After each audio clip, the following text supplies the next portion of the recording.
know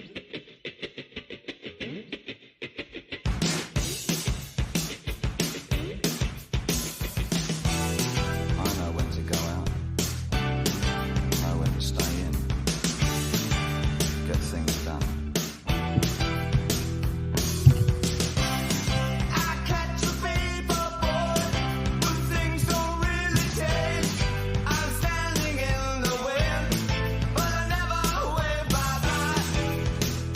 Ladies and gentlemen, welcome to another edition of the Line of Scrimmage with Ryan F. I'm your ugly ass host, Ryan. Going to try and make it quick tonight because I know everybody's in anticipation of the vice presidential debate. Everybody's breathless with anticipation for this thing. So let's just delve into it. Recapping week number 5. Week number 5. We're going into week number 6 already, which is mind-boggling to me. Just going to go down the list here, recap it. Miami beats Virginia Tech. I'm sure everybody who watched the game saw the ending. I thought it was horseshit. I didn't think there was any way they were going to reverse the call. Didn't think there was enough evidence there. Miami lucks out, wins 38-34. Stays undefeated, 5-0. Virginia Tech falls to 2-3. If we take a look at the stats, Virginia Tech, Kyron Drones was 19-33, 189 yards, 2 touchdowns and a pick. Virginia Tech rushing, which they ran the ball really well against Miami. Bayshul Tootin was the leading rusher for Virginia Tech, 19 carries at 141 yards at a touch. Stephen Gosnell and Jalen Lane each had 4 catches apiece. Cam Ward from Miami, 24-38, 343 yards, 4 touchdowns, 2 picks. Basically a Cam Ward kind of game. Leading rusher was Damian Martinez, 14 carries, 60 yards. Leading receiver was Elijah Arroyo, 2 catches, 88 yards, and a touch. Virginia Tech had the lead at the half. They were actually up by 10. Miami turned the ball over 3 times, which I thought sort of kept the Virginia Tech in the game. Both teams were highly effective on third down conversions. But, unfortunately for Virginia Tech, it was called a touchdown on the field. And unfortunately, when the refs looked at it, the replay officials over and over, they decided they were going to reverse it, which kind of sucked for Virginia Tech fans because they thought they were going to walk away with the victory. Played well enough to win. Unfortunately, the Hail Mary was not answered. Hallowed be thy name. So Miami comes away with the victory. 38-34. I'll save the big game for last. Texas took down Mississippi State. Kind of a sloppy game. Texas was only up 14-6 at the half. Mississippi State played well that first half. And they even played well in the second half. But unfortunately, the fourth quarter went to Texas. Mississippi State's leaders, Michael Van Buren, was 10-23, 144 yards, no touchdowns, no interceptions. Johnny Daniels was their leading rusher, 15 carries, 75 yards. Kevin Coleman Jr., 6 catches for 57 yards, was their leading receiver. Arch Manning, 26-31, 325 yards, 2 touchdowns, no picks. Quintravion Wisner, 13 carries, 88 yards, was the leading rusher. DeAndre Moore Jr., 4 catches, 104 yards, and 2 touchdowns, was the leading receiver for Texas. Both teams turned it over. Texas twice, Mississippi State once. Penalty fest. Mississippi State had 9 for 75. Texas 8 for 65. Really, I thought, once Texas got going in the second half, it was all over for Mississippi State. So Mississippi State fell out of the number 1 spot because of that. Ohio State beat the hell out of Michigan State. Oh, Texas is 5-0, and Mississippi State, Mississippi State fell to 1-4, 0-2 in the SEC. Texas 5-0, 1-0 in the SEC. As I was saying, Ohio State beat the hell out of Michigan State, 38-7. Wasn't close from the get-go. Neither team scored in the fourth quarter, but by then the game was over. Ohio State put together, for the most part, a dominant performance. They go to 4-0, 1-0 in conference. Michigan State falls to 3-2, 1-1 in conference. Will Howard for Ohio State was 21-31, 244 yards, 2 touchdowns and a pick. Leading rusher was Travion Henderson for 7 carries, 69 yards. Leading receiver was Emeka Egbuka, 7 catches, 96 yards and a touch. For Michigan State, Aiden Childs, leading passer, 13-19, 167, a touchdown and a pick. Michigan State couldn't run the ball for squat. Cameron Lynch-Adams with 9 carries for 35 yards. Michigan State collectively 25 carries for 47 yards. Leading receiver for Michigan State was Jaron Glover. 4 catches, 53 yards, and a touchdown, but that was about it. Michigan State could just not get anything going. Michigan State turned it over 3 times. Only ran the ball for 47 yards. Just complete domination. Not denomination. Complete domination by Ohio State. Going right along. The big upset of the weekend, other than that other game, Kentucky takes out Ole Miss in a surprise. Kentucky 20, Mississippi 17. Kentucky now 3-2 overall, 1-2 in the conference. Mississippi 4-1, 0-1 in the conference. Again, Kentucky's defense played well. Mississippi's offense couldn't get anything going. Neither team really could get anything going. It's just that Kentucky made one more play. For Kentucky, Brock Vandergriff was 18-28, 243 and a touch. Demi Sumo Kambaye, 11 carries, 47 yards. The leading receiver for Kentucky was Dane Key. 8 receptions, 105 yards and a touchdown. Mississippi Jackson Dart was 18-27, 261 yards and a touch. Henry Parrish Jr., the leading rusher, 13 carries, 62 yards and a touch. Trey Harris for Ole Miss went off, had a day, 11 catches, 176 yards and a touchdown. But again, it's just Mississippi was 1 of 10 on third downs. Kentucky wasn't much better, 4-16. It's just Mississippi kept shooting themselves in the foot. So Kentucky comes away with the win. Oregon beat UCLA 34-13. Oregon's 4-0 overall, 1-0 in the conference. UCLA is 1-3, 0-2 in the conference. Game, I mean, it was 28-13 at one point, but UCLA really never challenged them. Dylan Gabriel for Oregon, 31-41, 278 yards, 3 touchdowns and a pick. Jordan James was their leading rusher, 20 carries, 103 yards and a touch. Tez Johnson had a day, 11 catches, 121 yards, and 2 touchdowns. For UCLA, Ethan Garber struggled, 12 of 20, 118 yards, no touchdowns, 2 picks.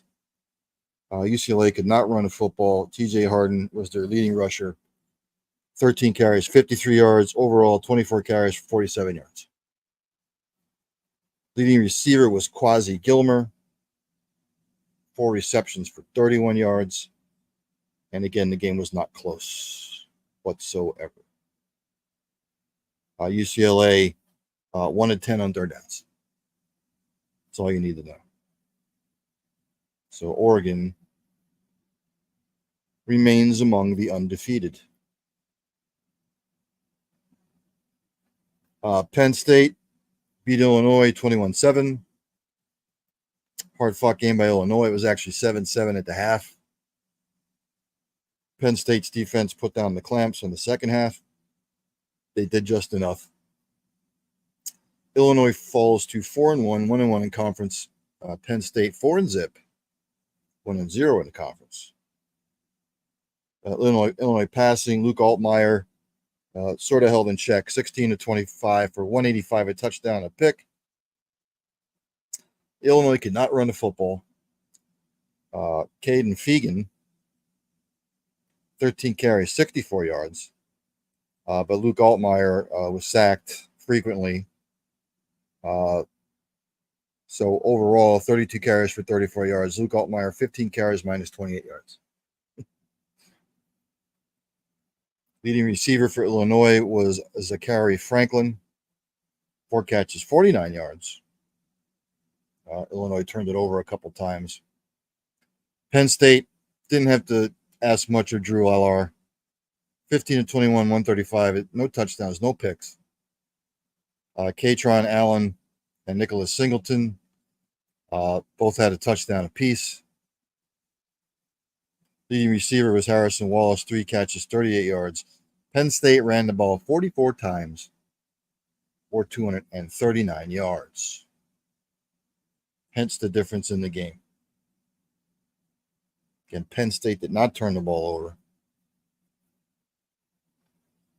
which I thought the rushing and the fact that, Illinois couldn't run the ball was huge.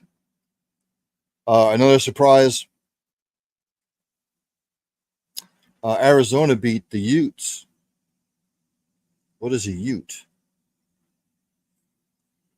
In Big 12 play, Arizona 3-1, 1-0 conference. Utah now 4-1, 1-1 in conference. Kind of a damaging loss for Utah. Cam Rising not playing again. It finally bit Utah. Don't know when Cam Rising is going to come back. But again, finally caught up with Utah. Look, it was Utah only scored 10 points. And they couldn't run the ball either, which is kind of the strength of their game. Noah Fafita for Arizona, 19-31, 197, 2 touchdowns and a pick. Kendrick Riscano and Quali Conley both rushed for over 70 yards. Leading receiver was Keon Burnett, 5 catches, 70 yards and a touch. Isaac Wilson for Utah struggled. He was 20 of 40, 280, a touchdown and 2 picks. Micah Bernard, 16 carries, 91 yards. Dorian Singer, Utah's leading receiver, 9 catches, 155 yards. Again, the game wasn't close. It was 10-3 at the half. Arizona's defense put the clamps on, and it was all over. So again, bad loss for Utah in the grand scheme of things as far as playoff picture goes. Michigan held on to beat Minnesota 27-24. And actually, Michigan should have had the ball on that bullshit offsides call that they called on Minnesota for the onside kick. It went offsides. That was ticky-tack. Michigan built a comfortable lead. Minnesota came storming back. They went up tempo. Michigan couldn't handle it. In the end, it was 27-24. Michigan survives. Minnesota is 2-3, 0-2 in the conference. Michigan 4-1, 2-zip in the conference. Max Brosmer for Minnesota, 27 of 40, 258 yards, a touchdown to pick. Leading rusher for Minnesota, Darius Taylor, 13 carries, 36 yards, 2 touchdowns. Though overall, Minnesota couldn't run the ball, 25 carries, 38 yards collectively. Elijah Spencer, 6 catches for 67 yards. Michigan, Alex Orji, 10 of 18, 86 yards passing, a touchdown and a pick. Khalil Mullings, 24 carries, 111, and 2 touchdowns for Michigan rushing. Colston Loveland was their leading receiver, 4 catches for 41 yards.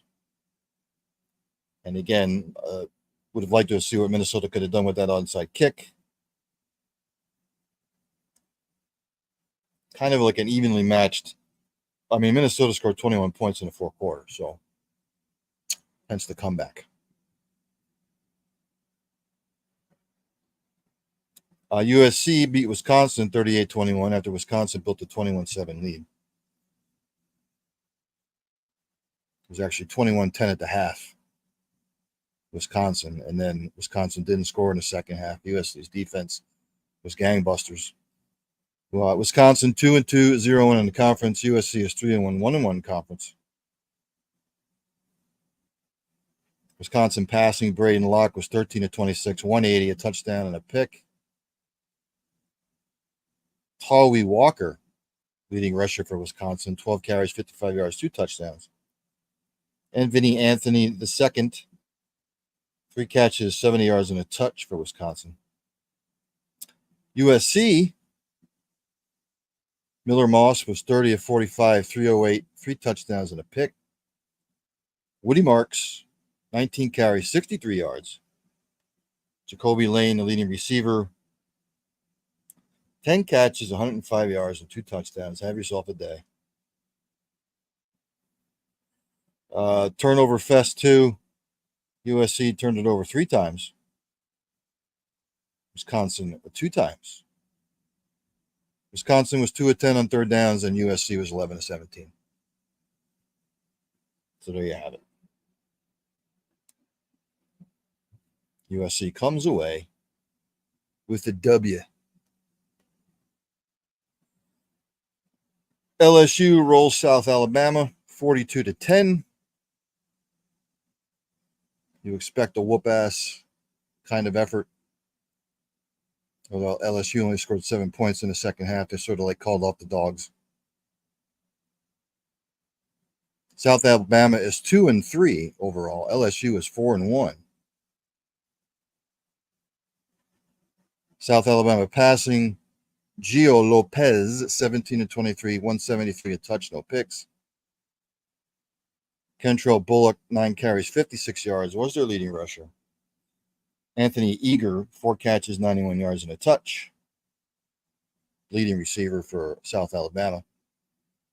LSU, Garrett Nussmeier was 26 of 39, 409, 2 touchdowns, 2 picks. Needs to cut that down. Caden Durham was the leading rusher. 7 carries, 128 yards, and a touchdown. That's a healthy average. And Kyron Lacey, 5 catches, 107 yards, was their leading receiver. LSU turned it over twice. South Alabama didn't turn it over any times. South Alabama actually had time of possession, but some big plays by LSU, and it really wasn't all that close.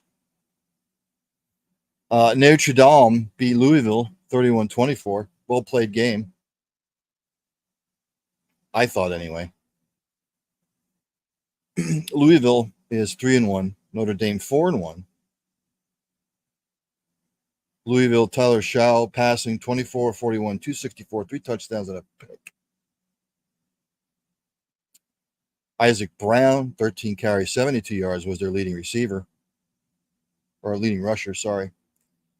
Ja'Cory Brooks and Colin Lacey, 5 catches, 71 yards apiece. Ja'Cory Brooks with 2 touchdowns. Notre Dame, Riley Leonard, better game, 17-23, 163, 2 touchdowns, no turnovers. He was the leading rusher, 13 carries, 52 yards and a touch. Jaden Greathouse had 4 carries, 61 yards, and a touchdown to be the leading receiver. Notre Dame is only 2 of 10 on third downs, by the way, which needs to change. Louisville turned it over 3 times, Notre Dame twice.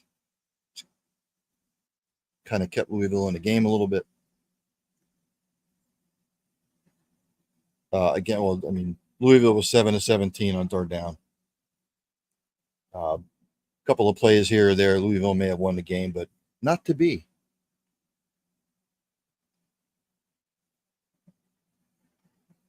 Clemson pasted Stanford 40-14.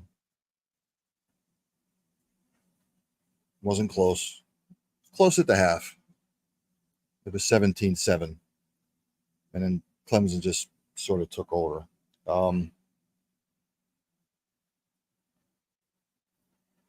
Stanford falls to 2-2, 1-1 in the ACC.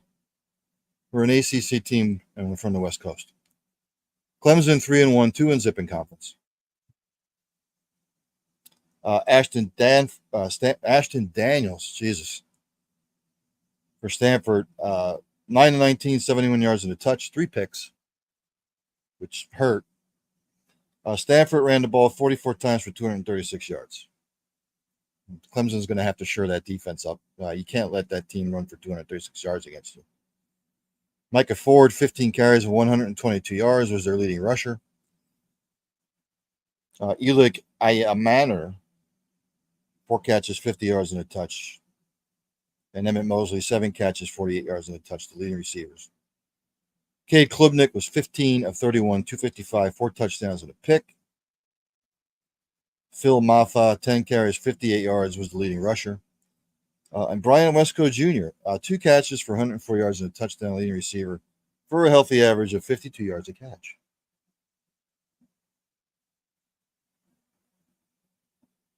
Stanford turned it over 3 times with the picks, obviously, which hurt. But again, Clemson sort of needs to shore that defense up because the rush defense anyway,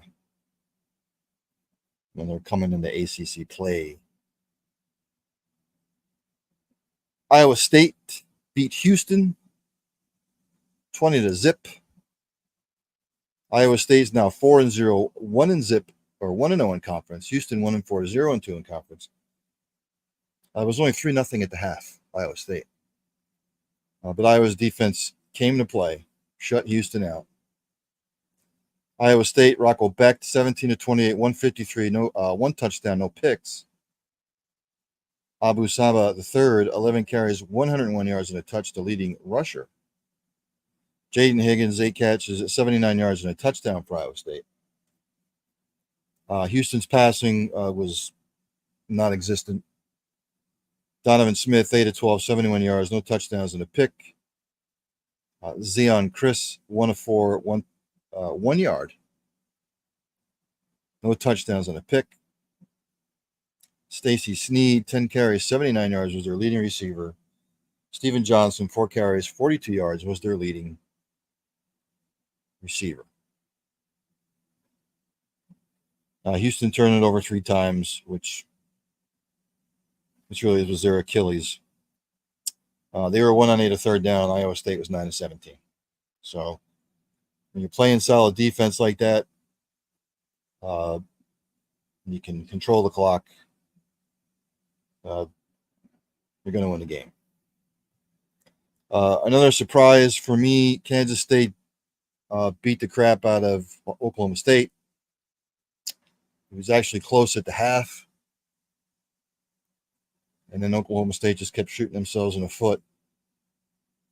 Oklahoma State falls to 3-2, 0-2 in conference. They're not making the playoff.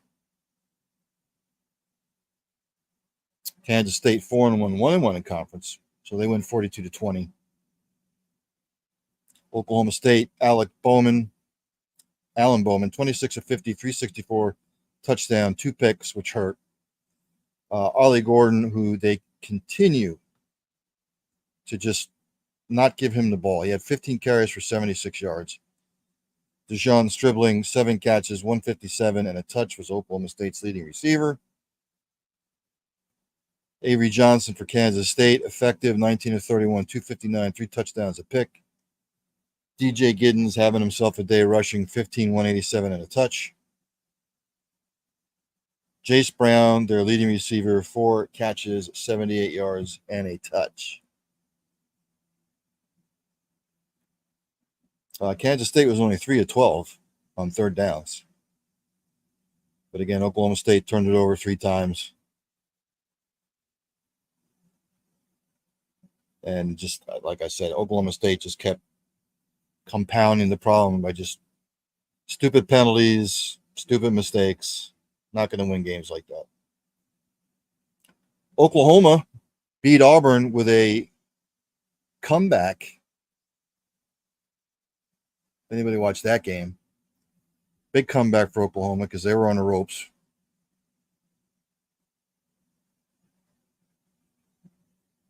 Oklahoma, Michael Hawkins Jr. in his start, 10 of 15, 161, no touchdowns, no turnovers.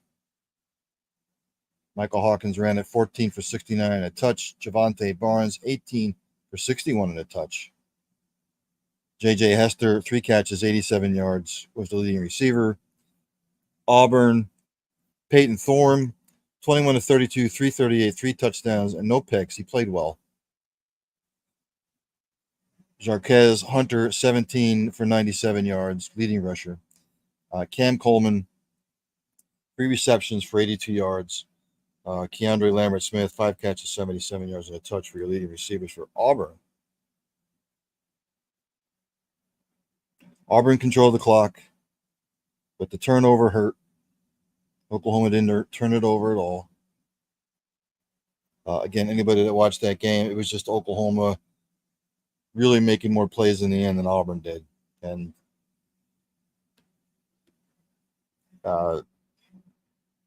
Oklahoma is now 4-1, 1-1 in conference. Auburn 2-3, 0-2 in conference. I'm sure Hugh Freeze will start feeling some big time heat. Number 22, or BYU, beat Baylor, had to hold on after building a comfortable lead. They win 34-28. BYU is now 5-0, 2-0 in conference. Baylor 2-3, 0-2 in conference. BYU, Jake Ratzlaff, 17 of 31, 216, 2 touchdowns, but the 2 picks hurt. He was also the leading rusher over 6 carries, 53 yards, and a touch. Darius Lassiter was their leading receiver, 8 receptions, 120, and a touch. Sawyer Robertson for Baylor, 27 of 48, 324, 3 touchdowns, but the 2 picks hurt. Baylor could not run the football. 28 carries for 63 yards collectively. Josh Cameron for Baylor had himself a day, 7 catches, 125, and 2 touchdowns. And again, BYU sort of had to hold them off in the end. Baylor won the turnover margin, but only by 1. So again, BYU gets the win, and it doesn't matter how you win it. Just win. Texas A&M holds off Arkansas. 21-17. Arkansas 3-2, 1-1 in conference. They're tough out for anybody. Texas A&M now 4-1, 2-0 in conference. Taylor Green for Arkansas, 23-41, 279, a touch and a pick. Jaquindon Jackson, Arkansas's leading rusher, 10 for 37 and a touchdown. Isaac Tesla, 5 catches, 120 and a touchdown. Arkansas's leading receiver. Marcel Reed for Texas A&M, 11 of 22, 163 and 2 touchdowns. Le'Veon Moss, 13 carries, 117 yards, was their leading receiver. And Noah Thomas, 6 catches, 109 and a touch for Texas A&M.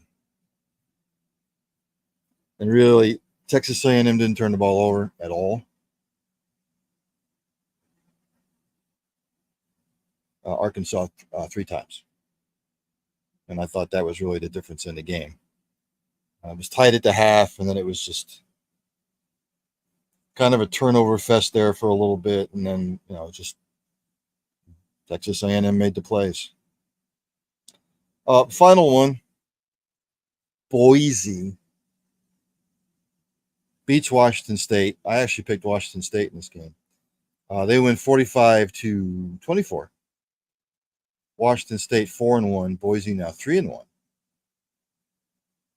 It was close at the half, and then Boise just sort of pulled away in the second half. Washington State, John Mateer, 26-30, 327, 2 touchdowns a pick. Collectively, Washington State could not run the ball, 39 carries for 89 yards. Kyle Williams and Chris Hudson, both 9 catches apiece for over 100 yards. Leading receivers. Boise State, Maddox Madsen, 12 of 21 for 184, 2 touchdowns a pick. Ladies and gentlemen, if you haven't heard the name Ashton Jeanty, he is one of the unsung running backs across the country. 26 carries, 259 yards, and 4 touchdowns. Have yourself a day. Huge. Boise State, Matt Lauder was the leading receiver, 4 catches, 96 yards, 2 touchdowns. But again, when you run the ball 36 times for 267 yards collectively, Ashton Jeanty had 259 yards of them. You are going to win many football games that way, ladies and gentlemen. So let's look ahead to week 6, top 25 matchups. I'll save the one that I'm looking at as the big matchup of the weekend. So I'm just going to go down these in sequential order from the time slots. Friday on Fox at 9 p.m., Michigan State travels to Eugene to take on the Oregon Ducks. I get it. Michigan State still trying to build something. Spreads 24. We saw what Michigan State looked like against Ohio State at home. Now you got to travel to Autzen. Oregon 41, Michigan State 20. At 9 p.m. on FS1, also on Friday, Syracuse travels to UNLV to take on those Rebs, running Rebels. UNLV favored by 7. We all know about the issues with UNLV starting quarterback. Didn't matter this past weekend. UNLV is favored by 7. So they're giving a little bit of respect to Syracuse. Syracuse, I think, will keep it close for a while. But UNLV's got something special going. UNLV 30, Syracuse 20. Then we get to the Saturday games. 12 p.m. on Fox, UCLA travels to Beaver Stadium. Take on Penn State. Penn State favored by 28. Every time Penn State is favored by a large margin, they never seem to cover. I'll go Penn State 44, UCLA 17. SMU travels to Louisville, L&N Federal Credit Union Stadium. This is a tricky one. Louisville's favored by 7. SMU 4-1, ACC. Louisville, obviously, ACC. Louisville coming off the loss to Notre Dame. This is a tough one. But SMU on the road, Louisville. I'm going to say Louisville ekes it out. Louisville 27, SMU 24. 3:30. These are all top 25 matches, by the way. At 3:30 on CBS Paramount Plus, Iowa travels to Columbus to take on Ohio State. Iowa 3-1, Ohio State 4-0. Ohio State's favored by 20.5. Iowa's got the good defense. I think they'll keep it close for a while, but Ohio State pulls away. Ohio State 38, Iowa 21. 3:30, ABC, ESPN Plus, Auburn travels to Sanford Stadium to take on Georgia. They're on number 5 now. How's Georgia going to respond? I think they respond really well. Oh, I forgot to mention about Georgia, Alabama. I'll go back to that one. Georgia's favored by 24. Auburn played better this past weekend. I still think Georgia will be a little bit smartened from last week. I'll go Georgia 40, Auburn 17. 3:30 ESPN. Number 12 Ole Miss travels to South Carolina, Williams-Brice Stadium. How's Ole Miss going to respond? I think South Carolina will be game for a while. Mississippi's favored by 9. I'll go Ole Miss 30, South Carolina 20. I think it'll be closer than what you think. 3:30 p.m. Big Ten Network. Indiana travels to Northwestern. By the lake, on the lake, whatever you're going to call it. Indiana favored by 14. I know sometimes Northwestern gives Indiana fits. Indiana has something special going. Indiana's ranked 23rd now. I'm going to go Indiana 38, Northwestern 17. Now the new number 1 team, Alabama, travels to Vanderbilt. I'm sure Alabama's feeling themselves a little bit. Alabama favored by 23. Don't think it'll be much of a problem. Alabama 47, Vanderbilt 14. Number 15, Clemson. This is at 7 o'clock, ESPN. They travel to Florida State, take on the Noles. Clemson's favored by 14.5. Norville's on the hot seat. The season has been lost for a long time. This will be a pride game for them. I think they might keep the game close for a while. Clemson 35, Florida State 20. At 7 p.m. on FS2, Utah State takes on Boise State. Boise State favored by 27. Utah State a mess right now. Boise State 46, Utah State 17. 7 p.m. ABC ESPN Plus. Number 4 Tennessee goes to Arkansas, Fayetteville, to take on the Razorbacks. Tennessee favored by 13.5. I think Arkansas will be game for a half. But Tennessee's playing too well on both sides of the ball. Tennessee 38, Arkansas 17. 7:30 p.m. Michigan goes to Washington to take on the Huskies in Seattle. Washington's favored by 2.5. Somebody knows something that I don't. I say upset. I say Washington 27, Michigan 23. 7:30 p.m. USC travels to Minnesota. USC favored by 8. This is on the Big Ten Network. The PJ Fleck experiment might be coming to an end. USC playing better. USC 36, Minnesota 14. 7:30 p.m. on Fox. Baylor takes on Iowa State, number 16 Iowa State. Iowa State favored by 11.5. Baylor trying to find an identity. Iowa State knows what they are. Iowa State 30, Baylor 14. And then at 10:30 p.m. on ESPN, number 8 Miami travels to Cal in an ACC matchup.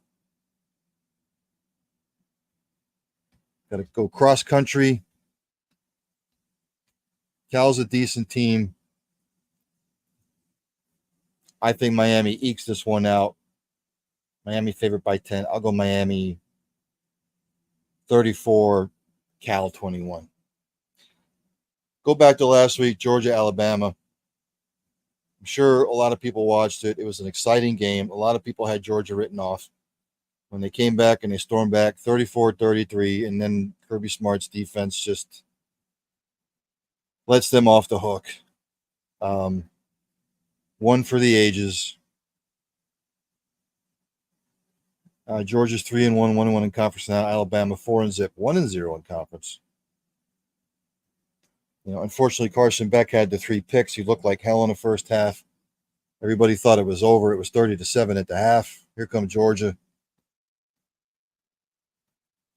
Uh, I thought kind of Georgia's downfall was they could not run the ball and the 3 picks.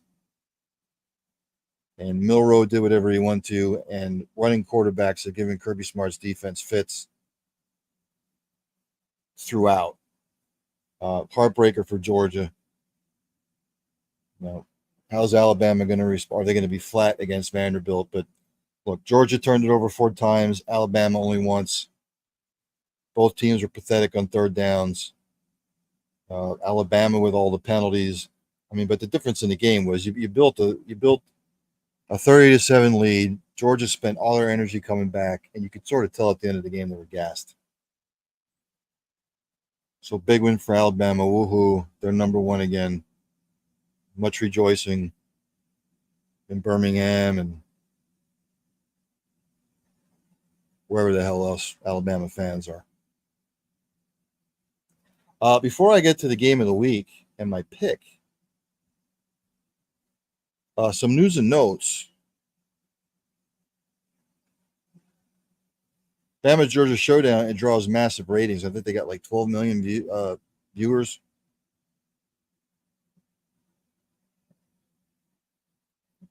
UTEP honored to join retooled Mountain West from the defections. Some of the teams from the Mountain West going over to the Pac-12.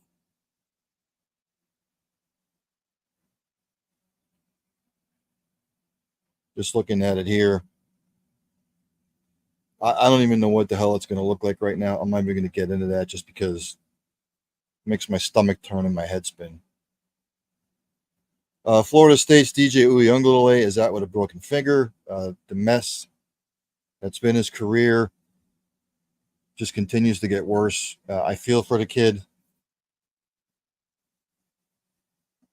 but he may not get his starting job back.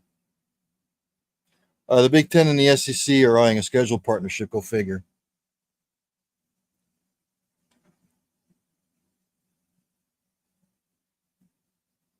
The meeting's going to take place next week in Nashville.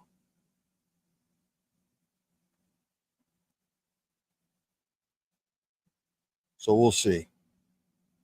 We'll see if this goes through. And this is the whole part of like what I was telling before about, the big boys need to stop scheduling cupcakes and start playing one another out of conference. Oh, and I found this amusing. The Big Ten has altered onside kick officiating in wake of Minnesota-Michigan ending.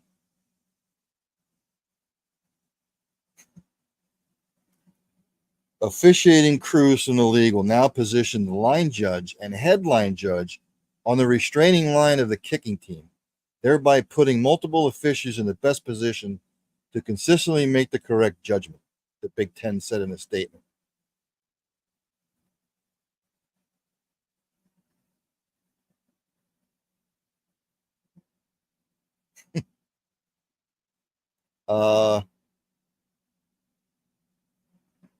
Anybody who goes back and watches the tape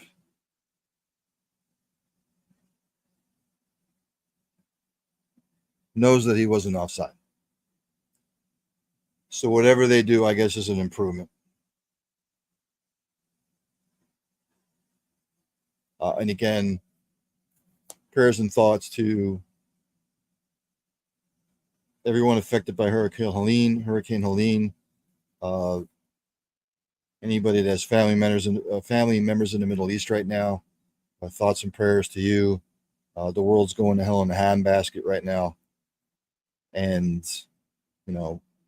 through sports and talking about it, and through shows like this, hope to bring a little bit of joy to everybody, because everything right now you see on the news is just a disaster. So it's 8:45. I know everybody's getting ready for the press room. Get your popcorn ready. Get your 6-pack ready. The game of the week I have is Missouri going to Kyle Field, the 12th man, College Station. Number 9, Missouri takes on number 25, Texas A&M. Texas A&M is favored by 2, ladies and gentlemen. Missouri has been sort of like flying by the seat of their pants here the last 3 weeks.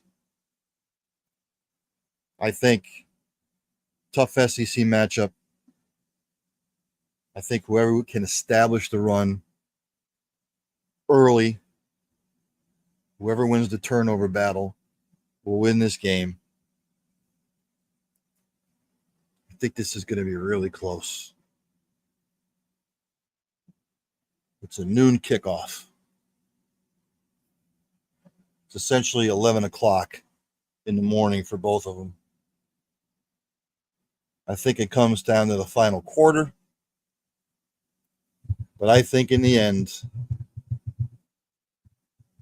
it comes to the segment of you get the finger. This is in honor of Lee Corso, who puts on the headgear. Missouri, I'm picking Missouri to win 31. I'm sorry. Yes, I'm going to go with Missouri to win this game on the road. I know people are going to kill me for it, all you Texas A&M fans. I get it. Kyle Field, the whole 9 yards. I think Missouri is just a little bit better. I will probably be wrong. But ladies and gentlemen, Missouri gets the finger this week. So everybody, here we go.